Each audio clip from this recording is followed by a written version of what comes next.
In 1974, the idea of unreached peoples was not at all well established, but was proposed clearly. And from that point until this, there's a monumental change. Even Time magazine, in trying to sum up events, said this is the most significant insight in the latter part of the 20th century. And not that I had much to do with it, but the change of perspective is really phenomenal, and it's quite gratifying. The next step beyond the phrase unreached peoples underscores the fact that getting to a group of people within which there is no articulation of the gospel of Christ that is sensible to those people means that you've got there, but the question is, what now do you do? What is God's will for these people? What is it you want to do to them? Now that sounds imperialistic, and of course it's an unanswered question because we have to some great extent conceived of this as informing them of something. The good news is a phrase that's a good translation of the English word gospel, but not a good translation of the Greek word for which gospel stands. The good news that we're talking about is informing people of something that is very delightful and exciting.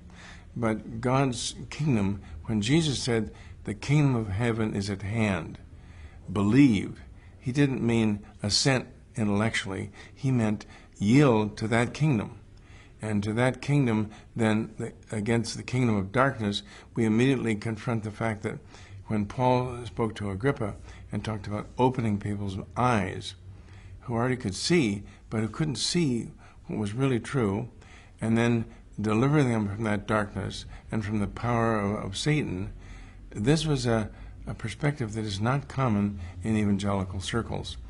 So we don't go out to battle evil, although we are talking to people in the 16-foot ditch and we're saying, here's some Bible verses which may help you in your strife, in your trouble.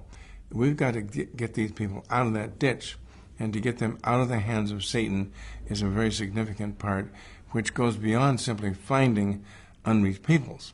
The question is, after you've traveled 18,000 miles, what about the next 18 inches you're going to go, and where are you going to go? What is God's intention for these people? What are you trying to see happen to them and to their societies from the standpoint of God's will? And that's a very significant mandate that will be the next step beyond unreached people discovery. It's also true that while you can complete the task of discovering unreached peoples, you can't necessarily complete God's task of his purposes for those peoples. So that when we battle evil, we know that evil will be eventually defeated, not necessarily at our hands. God is involved in this process as well. We are to occupy till he come.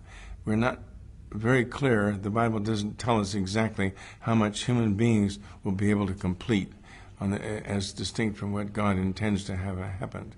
So that all interpretations of the Great Commission as a closure command really are not quite accurate or not quite fair to the Commission. The Commission doesn't say that this will complete the Great Commission.